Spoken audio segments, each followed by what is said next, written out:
Good evening, everyone, and thank you for joining me in our monthly Breaking the Cycle of Pain live event.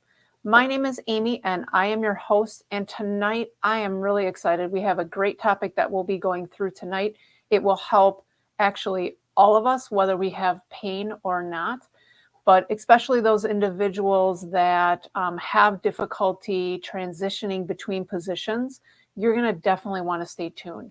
I'm going to be showing you how we safely help our clients get up from lying down, so getting in and out of bed, as well as getting up from a chair. Our goal for all of our live events is to start to help you deepen your understanding into the myofascial release and myofascial self-care principles. So we will be talking about all things health and wellness related, myofascial release, self-care. I am here to answer your questions tonight too. So if you have specific questions regarding your pain or myofascial release, please don't hesitate to add them into the comments, and I will be answering them as the evening goes on. But as always, I like to just share with you that the information that I am providing tonight is merely informational. It's meant for just to educate you on different topics. It's not meant to substitute for a consultation with your physician or other medical providers. It's merely just information, not meant to diagnose either. All of the questions that you ask of me, I will be absolutely honest with you. If I don't know an answer, I'll let you know. And I will promise to answer everything to the best of my knowledge. So are you ready? I'm ready to help you start to learn how to transition safely without pain. And I'm going to encourage, go ahead and do these with me. Whether you have pain or not, the more that we learn these techniques and practice them, the more that they can become a habit. So we are actually going to start with helping you understand how to safely get in and out of bed. So many of us have struggled at some point in our lives with back pain. And if you have, you can really relate to how much pain and how difficult it is to get in and out of bed. So I've actually seen over the years a pretty good number of clients that have injured themselves with getting up out of bed in the morning or getting into bed in the evening. So some of the common things that I see people do are, one, they try to rise too quickly. They try to just jump up out of bed, and this can be problematic for them.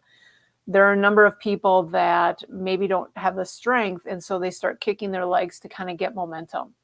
I've even seen people start to hook their leg, and they almost hook it and grasp it onto the side of the bed to pull themselves up using their legs. I've also seen people pike at their abdomen, getting a really strong abdominal contraction. So all of these are common things that I see with how people get in and out of bed. And I've actually probably seen individuals injure themselves with all of these techniques. So I encourage, please don't do these, you guys. You do have an increased risk of injury when you do these. So I'm going to encourage that we try these in this way instead. Like I said before, go ahead and give this a try. I'm going to show you how to get up from a lying down position and then how to get back in. So if you're ready, go ahead and lie on down and let's give it a try. When we're getting up from lying down, we want to make sure that we're rolling like a log. Our knees, hips, and shoulders are all going to move as one. We want to make sure that we are not rotating or twisting on the spine. Once we get into this position, our hand and upper arm are going to press together into the table as our legs are coming off of the table, creating almost like a teetering effect. Now, to get back down into a lying down position, we're going to reverse the order. So we are going to go ahead and transition onto our side. The legs are coming up onto the table. And then rolling like a log, all as one. Knees, hips, and shoulders are all going to move as one unit. Now, the next step I'm going to add and encourage you to practice is we want to breathe as we are doing this. Many times when we have pain or when we're transitioning, we have a tendency to hold our breath. And this can actually create an environment where we are going to create an injury. So you want to make sure on your movement that you are exhaling. So we're going to inhale Blow out through the mouth. Roll as one unit, knees, hips, and shoulders to come onto your side. Inhale. Blowing out through your mouth. Hand, upper arm pressing together as your legs are coming off the table to bring you up to an upright position. To reverse, we are going to inhale. Exhale, transition onto your side, bringing legs up onto the table. Inhale. Exhale, roll like a log, knees, hips, and shoulders moving all as one. So how did that go for you? I hope some of the key tips that you took away from that is, number one, we don't want to twist on our spine. That is a very common thing that I see people doing, is they will actually lead with their knees first, creating almost this twist on the spine. So we want to absolutely almost imagine like we are a log rolling, where our knees, hips, and shoulders are rolling as one. Make that transition slowly too. Don't do it quickly.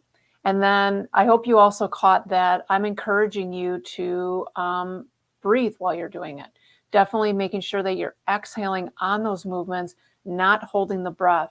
When we hold our breath, which is very common for many of us that are in pain, because we have that fear that it's going to hurt when we are moving and transitioning. So it is common when we do that to want to hold our breath. I'm going to always encourage that you are blowing out when you are transitioning and moving. And when you blow out, do it almost through pursed lips, almost like you're blowing bubbles in water or trying to blow up a balloon. This would be one of the safest ways that you can transition in and out of bed. I would love to hear how that felt for you that tried it, or if you have any questions, please add them into the comments at this time. While they're coming in, and I'll answer those in a little bit, I'm going to go on to our next transition that we do, which is helping you learn how to get in and out of a chair. Whether you have knee, hip, or back pain, this technique is going to be helpful for you. And it's all about how we hinge at our hips. We're going to use our legs, and we're going to also incorporate our breathing that we just did. This way of getting in and out of a chair is extremely helpful for any age, but especially as we start to age. It is a really functional activity that we need to be able to do further on down the road, as well as when we're young. It helps us to get up and off of a toilet, as well as other functional positions. So some of the common things that I see when people are transitioning from more of a sit to stand, many people will take their hands and they're trying to push themselves up with their arms. I've actually seen people injure their shoulders doing this, so it's not something that I encourage to do. I also see a lot of individuals that are struggling with back problems try to pull themselves up with their back, and it's actually creating an extension in through that back. So that's another way that I see people try to get up from a chair. We want to learn how to use our legs. Our glutes are our powerhouse. So that's what we actually want to use to help us get up and out of that chair. And so we are going to now give it a try. I'm going to teach you how to go from sit to stand. So again, I encourage you, give this a try with me and see how it goes. To get up out of a chair, our first step is I want you to scoot your buttocks towards the edge of the chair. Feet are going to be pretty close to right underneath the knees. From here, it's going to be all about hinging at the hips and distributing our weight differently to get us out of the chair with the greatest ease. So we want to be able to hinge at those hips. You're going to feel the weight come over the middle part of the feet. Buttocks are going to start to lift up off the chair just a bit. So go ahead and practice that hinge hipping. See if you can feel where that weight is distributed. The important part when we go to get up off the chair, we want to be using the strength of our legs and our glutes and pressing into the floor. So when you feel that weight distribute over the middle part of the feet, that's when you're going to press into the floor and get yourself up out of a chair. To reverse that, you're going to just hinge at the hips, buttocks coming back, and come on back down onto the chair. Now, the only other step that I add to this is actually incorporating breathing. So you scooch towards the edge of the chair. Anytime we're going to press our feet into the floor to get up, we want to be exhaling. So we are going to inhale, hinge at the hips. So inhale, hinge at the hips, exhale, press our feet into the floor, getting us up off of the chair. To reverse, we're going to inhale, buttocks coming back, hinging at the hips and getting us back down onto the chair. So again, we're going to scooch towards the edge of the chair. Inhale, hinge at the hips. Exhale, press our feet into the floor to get us upright. And then inhale, hinge at the hips, buttocks coming back, getting us back down into the chair. How did that one go for you guys? That is probably it can be a challenge for a lot of people, especially when we're getting into the chair, because a lot of people aren't used to their weight and their buttocks going back. So if you need to, when you start practicing this technique, have arms on your chair so you can just use that as a support, not that you're pushing up or pulling yourself down, but you're just kind of supporting yourself if you lose your balance a little bit. So our key tips with that one were, number one was we want to make sure we come to the edge of the chair. You never want to make sure you're trying to get up from the back part of a chair. It will make it very difficult for you to be able to get that strength through the legs. And then we want to work on that hinge hip. When we hinge at the hips, we're going to feel that weight come over the middle part of our feet. And when we feel that, we're going to press our feet into the floor, which is going to elicit those contractions through what we call that powerhouse, or through those glutes and those back of the legs. But the last thing that I always add with individuals is, again, we're not holding our breath. We have a common tendency to hold our breath trying to get ourselves up. So we want to make sure right before you press those feet into the floor that you are exhaling as you're starting to press those feet, which will help you be able to, a lot of times, contract that deep core and stabilize through the back. We actually call this a technique called BBYG, which is blow before you go. So make sure anytime you are transitioning, make sure you're using that BBYG and that blow before you go. I would love to know how that went for you guys. If you have any questions on transitioning in and out of a bed or getting up from a chair, go ahead and add them into the comments and I'd be happy to answer them. Or if you have any other health related questions, I'd be happy to answer them. I want to quickly just touch base on getting in and out of a car, because this is something that a lot of individuals that are struggling with back issues or pelvic issues, hip issues, even knee issues, it can be a challenge to get in the car as well as get out. I see a lot of people that lead with one leg and then they kind of duck themselves into the car. This can be extremely painful for individuals that have issues in their back and pelvis. So when we're getting in and out of a car, we want to use a very similar technique to what we just did, the sit and stand, but there's going to be a few differences. So when you're going to get into the car, I encourage you to turn your back to the seat so you're looking out away from the car. And now we've perfectly lined up our seat or our chair behind us. So now we're following that sit to stand technique. So we are now going to hinge at the hips, butt is going back, and we are going to allow ourselves down into that seat. And then once we get there, I encourage you to also exhale as you're bringing one leg at a time into the car. Now our reverse is to get out of the car is the exact opposite of what we just did. We're going to inhale and then exhale, bring one leg out, put both feet flat on the ground, and then if you can, try to scooch as close as you can to the edge. Now we're getting from our sit to stand. Now we're going to inhale as we hinge our hips. We're going to press both feet into the floor as we are exhaling to press ourselves up and out of a car. One thing that's really nice about a car as well is those bucket seats can make it a little bit challenging to get in and out. So a lot of times it is nice to have those handholds on a door or on the side of the car just for touch points for being able to help you stabilize and keep your balance getting in and out. So I really do encourage you, next time you go ahead and get in your car, give this a try. Turn your back and make sure you're getting in and out of the car just like you are into a chair. This may prevent a lot of the pain that you have, as well as prevent you from ducking right into that car.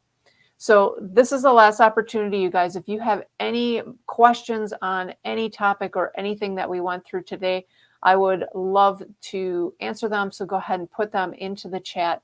But as a quick recap for tonight, I helped you start to understand how we transfer between positions with more ease and we do them safely. I encourage that whether you have pain or whether you don't have pain, that this is something you practice regularly. Practice these techniques so that they can become a habit for you. We reviewed getting in and out of a bed, getting up from a chair, as well as how to get in and out of a car. So practice these, make them a habit. I don't want you to wait until you're injured when you have to do these techniques. I want you to prevent those injuries from occurring. Prevention really is key. As always, if you have any questions for me, you can go ahead and email me, and I would be happy to answer any questions that you have, whether they're regarding this topic or anything else. But I also wanted to share with you that if you are struggling with back pain regularly, I want you to know that I have an event coming up this month in April that I am actually teaching our MFR Revive class, which is a 75-minute, it's more of like a gentle stretching and yoga class that is all going to be focused on releasing the back. So if that is something that you're interested in, I will be sharing a link in the comments when I am not live anymore, but the class will be taught twice in April. Once is going to be Friday, April 8th, which is going to be a day class at 11 a.m., and then Monday, April 18th at 6 p.m. So you can go ahead and go into that link and you'll be able to sign up if it's something that you're interested in. Again, both of those classes are solely focused on the back. It's the same exact class. Also, I want to encourage that you save the date for our next Breaking the Cycle of Pain Live. We do this once a month, and next month I'll be coming back on May 9th at 6 p.m. And it is about to become travel season. Many of us will be getting out and about and traveling this summer. And so I thought I would come on in May and share some of my favorite tips to help you get through the travel with as minimal of discomfort as you possibly can. So make sure you're coming back on May 9th, and I'll be happy to share some of my favorite tips about that. As always, thank you so much for joining me, and I look forward to talking to you next month in our Breaking the Cycle of Pain Live. Thanks, everyone, and have a great night.